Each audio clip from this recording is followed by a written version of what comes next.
And the bird of prey will hover, and the titmouse hope to win her with his chirrup at her ear, a grand political dinner to the men of many acres, a gathering of the Tory, a dinner and then a dance for the maids and marriage makers, and for every eye but mine will glance at Maud in all her glory. For I am not invited, but with the Sultan's pardon I am all as well delighted, for I know her own rose garden, and I mean to linger in it till the dancing will be over. And then, oh then, come out to me, for a minute, but for a minute, come out to your own true lover, that your true lover may see, and glory also, and render all homage to his own darling, Queen Maud in all her splendor. No, maybe build a fence. Well, not quite a fence, but you know what I mean, with the flowers and all that. But makes you wonder about being careful about certain things. Rivulet crossing my ground and bringing me down from the hall, this garden rose that I found, forgetful of Maud and me, and lost in trouble and moving round, here at the head of a tinkling fall, and trying to pass to the sea. O rivulet born at the hall, my Maud has sent it by thee.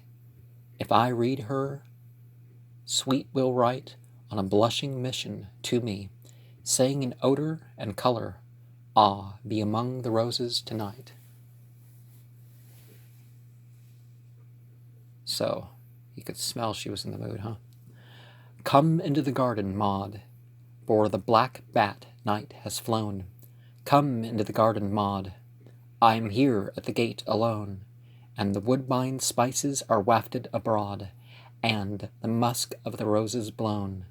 For a breeze of the morning moves, and the planet of love is on high, beginning to faint in this light that she loves on a bed of daffodil sky, to faint in the night of the sun she loves, to faint in his light and to die, all night to have roses heard, the flute, violin, bassoon, all night has the casement jessamine stirred, to the dancers dancing in tune, till a silence fell with the waking bird, and a hush with the setting moon. I said to the lily, there is but one with whom she has heart to be gay, joyous. When will the dancers leave her alone? She is weary of dance and play. Now half to the setting moon are gone, and half to the rising day. Low on the sand and loud on the stone, the last wheel echoes away. I said to the rose, the brief night goes in babble and revel and wine. O young lord, lover, what sighs are those for one that will never be thine, but mine, mine, so I swear to the rose, forever and ever mine. And the soul of the rose went into my beloved, as the music clashed in the hall. And long by the garden lake I stood, for I heard your rivulet fall. From the lake to the meadow and on to the wood, our wood that is dearer than all. From the meadow your walks have left so sweet, that whenever a March wind sighs, he sets the jewel print of your feet in violets blue as your eyes, to the woody hollows in which we meet, and the valleys of paradise. The slender acacia would not shake one long milk bloom on the tree. The white lake blossom fell into the lake, as the pimpernel dozed on the lea. But the rose was awake all night for your sake, knowing your promise to me. The lilies and roses were all awake, they sighed for the dawn and thee.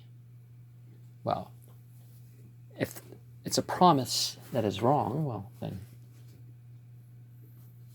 maybe you should repent of the promise or turn from the promise or something. Queen Rose of the Rosebud, garden of girls, come hither, the dances are done. In gloss of satin and glimmer of pearls, Queen Lily and Rose in one. Shine out, little head, sunning over with curls, to the flowers and be their sun. There has fallen a splendid tear from the passion flower at the gate. There's hidden reference there, right? Because the passion flower, without even the other flower to go with it,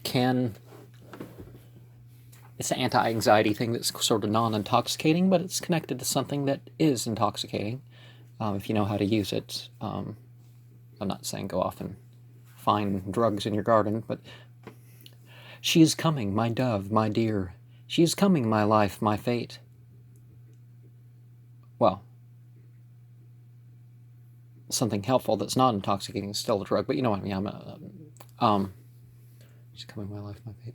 The red rose cries, she is near, and the white rose weeps, she is late. The larkspur listens, I hear, and the lily whispers, I wait. She is coming, my own, my sweet, were it ever so airy a tread, my heart would hear her and beat, were it earth in an earthly bed. My dust would hear her and beat, had I lain for a century dead, would start and tremble under her feet, and blossom in purple and red. My life has crept so long on broken wing.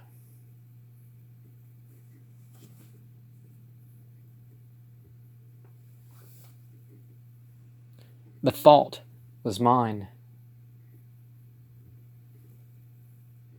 The fault was mine. Why am I still sitting here so stunned and still, plucking the harmless wildflower on the hill? It is this guilty hand, and there rises ever a passionate cry from underneath in the darkening land. What is it that has been done? O dawn of Eden, bright over earth and sky, the fires of hell break out of thy rising sun. The fires of hell and hate. For she, sweet soul, had hardly spoken a word when her brother ran in his rage to the gate. He came with the babe-faced lord, heaped on her terms of disgrace, and while she wept and I strove to be cool, he fiercely gave me the lie, till I with as fierce an anger spoke, and he struck me, madman, over the face, struck me before the languid fool who was gaping and grinning by, struck for himself an evil stroke, wrought for his house an irredeemable woe, and front to front in an hour we stood, and a million horrible bellowing echoes broke from the red-ribbed hollow behind the wood, and thundered up into heaven the Christless code that must have life for a blow. Ever and ever afresh they seemed to grow. Was it he lay there with a fading eye? The fault was mine, he whispered, fly. Then glided out of the joyous wood the ghastly wraith of one that I know, and there rang on a sudden and passionate cry, a cry for a brother's blood. I will ring it in my heart and my ears till I die, till I die. Is it gone, my pulses beat? What is it, a lying trick of the brain? Yet I thought I saw her stand, a shadow there at my feet, high over the shadowy land. It is gone, and the heavens fall in a gentle rain, when they should burst and drown with deluging storms the feeble vassals of wine and anger and lust, the little hearts that know not how to forgive. Arise, my God, and strike, for we hold thee just. strike dead the whole weak race of venomous worms that sting each other here in the dust. We are not worthy to live. See what a lovely shell, small and purple as small and pure as a pearl, lying close to my foot, frail, but a work divine, made so fairly well, with delicate spire and whorl. How exquisitely minute, a miracle of design. What is it a learned man could give it a clumsy name? Let him name it who can, the beauty would be the same.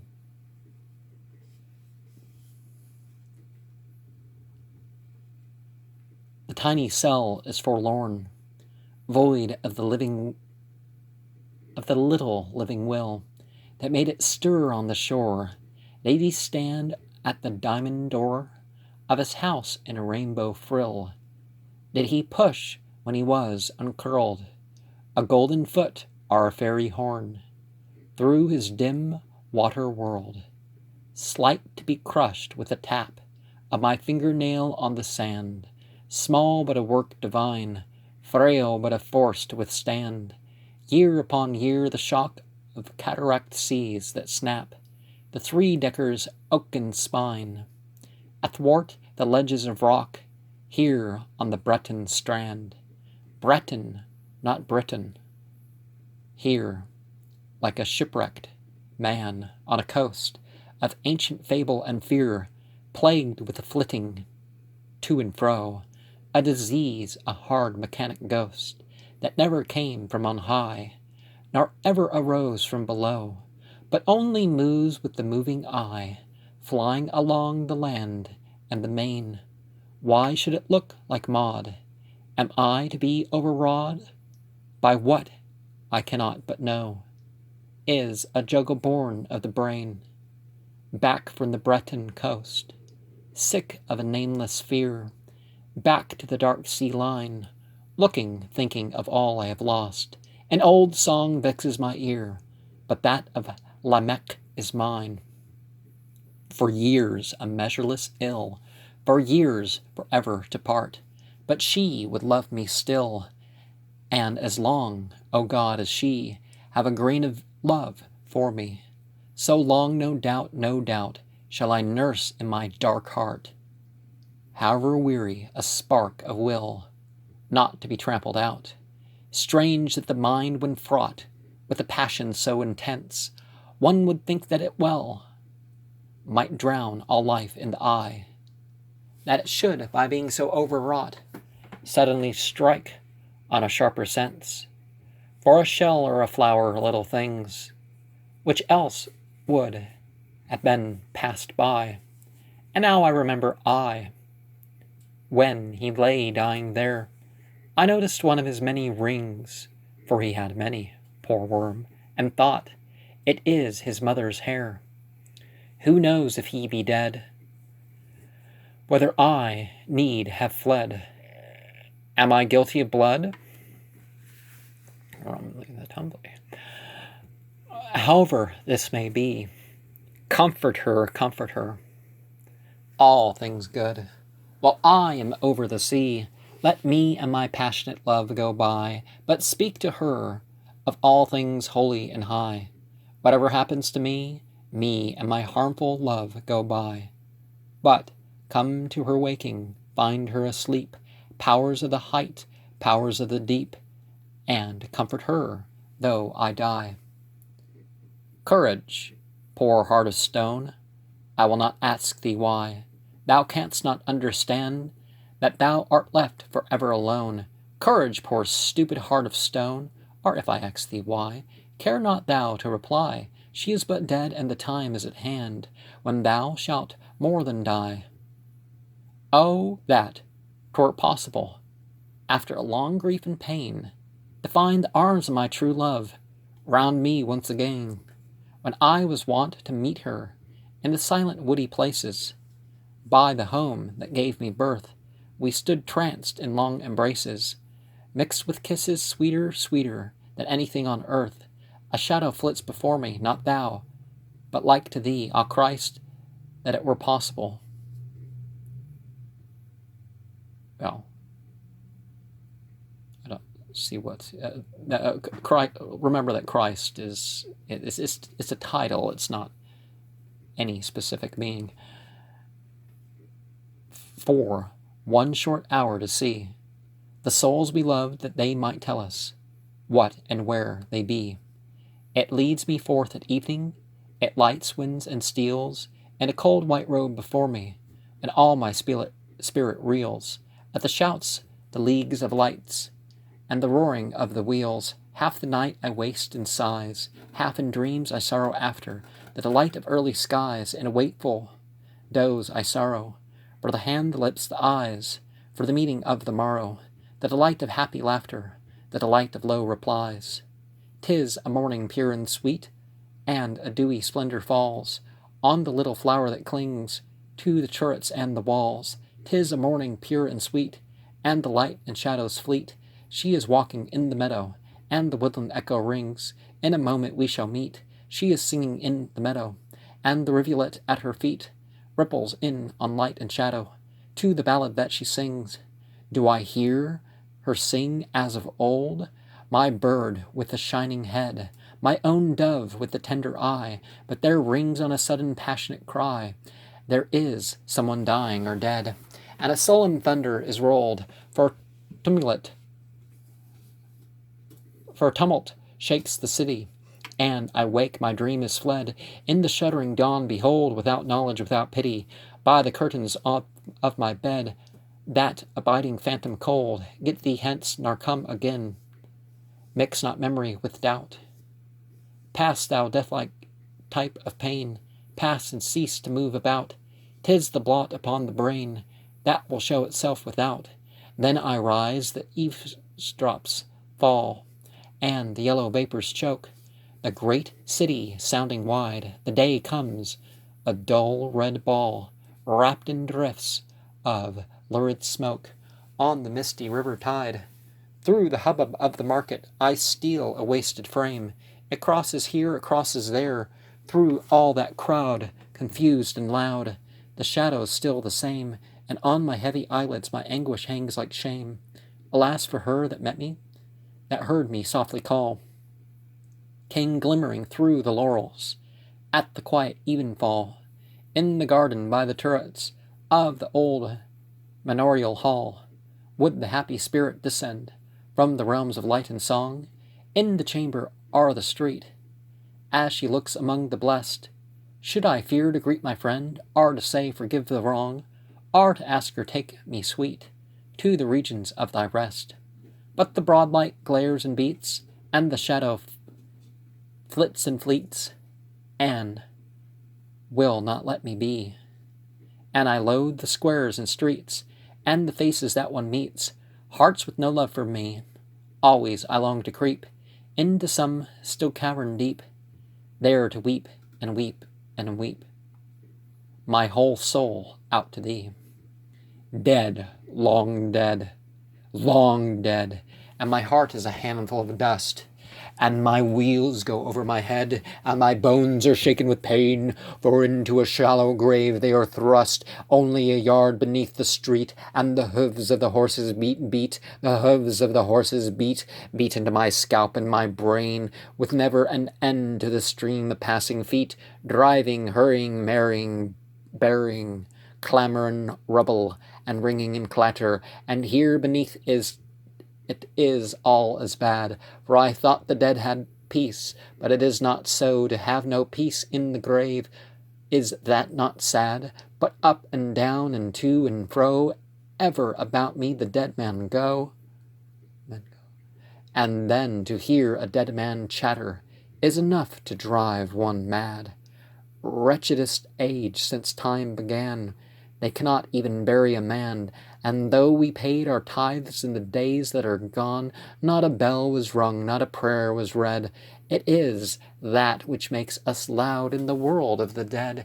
There is none that does his work, not one. A touch of their office might have sufficed, but the churchmen fain would kill their church, as the churches have killed their Christ. See, there is one of us sobbing, no limit to his distress, and another a lord of things praying to his own great self, as I guess, and another a statesman there betraying his party secret, fool to the press, and yonder a vile physician blabbing the case of his patient. All for what? To tickle the maggot born in an empty head, and wheedle a world that loves him not, for it is but a world of the dead. Nothing but idiot gabble, for the prophecy given of old, then not understood, has come to pass as foretold. Not let any man think for the public good, but babble merely for babble, for I never whispered a private affair within the hearing of cat or mouse, no, not to myself in the closet alone, but I heard it shouted at once from the top of the house. Everything came to be known. Who told him we were there? Not that gray wolf, for he came not back from the wilderness full of wolves, where he used to lie. He has gathered the bones for his o'ergrown whelp to crack. Crack them now for yourself, and howl and die. Prophet, curse me, the blabbing lip, and curse me the British vermin, the rat. Well, don't curse yourself, but separate yourself from certain aspects of yourself, maybe. I know not whether he came in the Hanover ship, but I knows that he lies and listens mute in an ancient mansion's crannies and holes. Arsenic, arsenic, sure, would do it. Except that now we poison our babes, poor souls. It is all used up for that. Tell him now she is standing here at my head. Not beautiful now, not even kind. He may take her for now. He may take her now, for she never speaks her mind, but is ever the one thing silent here. She is not of us, as I divine. She comes from another, stiller world of the dead, stiller, not fairer than mine, but I know where a garden grows fairer than aught in the world beside, all made up of the lily and rose that blow by night, when the season is good, to the sound of dancing music and flutes. It is only flowers, they had no fruits, and I almost fear that they are not roses, but blood. For the keeper was one so full of pride, he linked a dead man there to a spectral bride. For if he had not been a sultan of brutes, would he have had that hole in his side? But what will the old man say? He laid a cruel snare in a pit to catch a friend of mine one stormy day, yet now I could even weep to think of it. For what will the old man say when he comes to the second corpse in the pit? Friend, to be struck by the public foe, then to strike him and lay him low. That were for public merit fair, whatever the Quaker holds from sin, but the red life split for a private blow. I swear to you, lawful and lawless war are scarcely even akin. Oh me, why have they not buried me deep enough?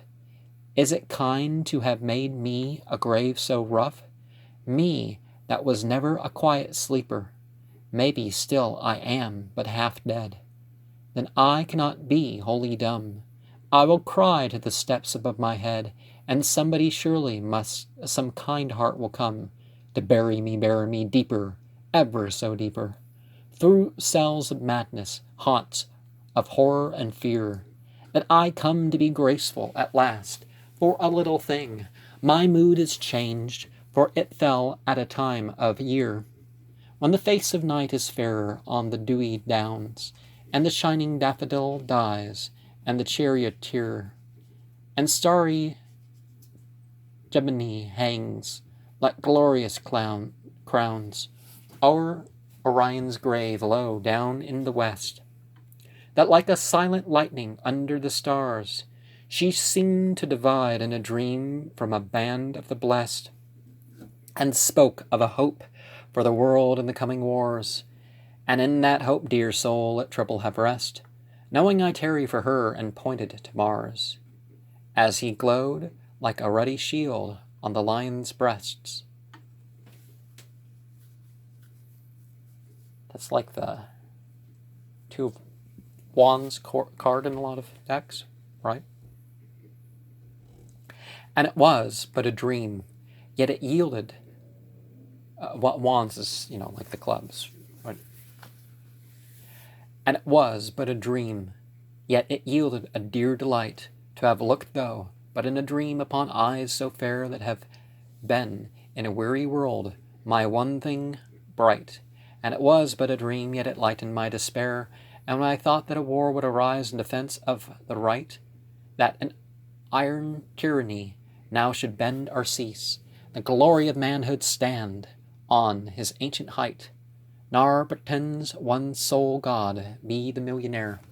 No more shall commerce be all in all, and peace pipe on her pastoral hillock a languid note, and watch her harvest ripen, her herd increase, nor the cannon bullet rust on a slothful shore, and the cobweb woven across the cannon's throat shall shake its threaded tears in the wind no more, as in months ran on, and rumor of battle grew. It is time, O passionate heart, said I, for I cleave to a cause that I felt to be pure and true. It is time, O passionate heart and morbid eye, that old hysterical mock disease should die. And I stood on a giant deck and mixed my breath with a loyal people shouting a battle cry, till I saw the dreary phantom arise and fly far into the north, and battle in seas of death. Let it go or stay. So I wake to the higher aims of a land that has lost for a little her lust of gold, and love of a peace that was full of wrongs and shames, horrible, hateful, monstrous, not to be told, and hail once more to the banner of battle unrolled. Though many a light shall darken and many shall weep, for those are crushed in the clash of jarring claims, yet God's just wrath shall be wreaked on a giant liar,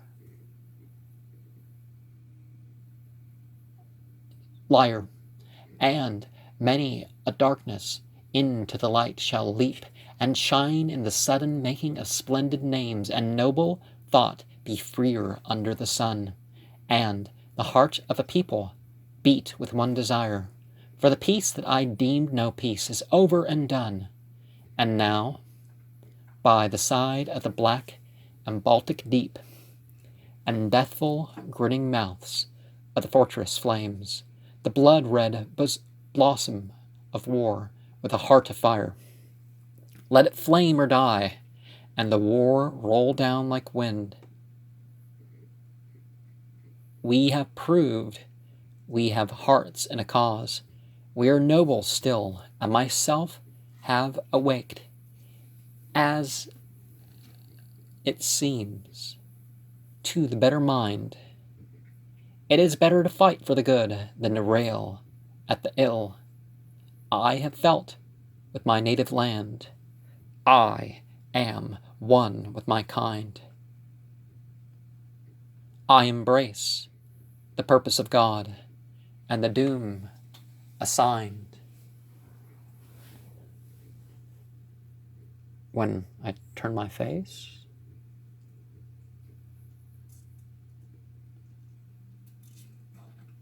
so now let me take up my rod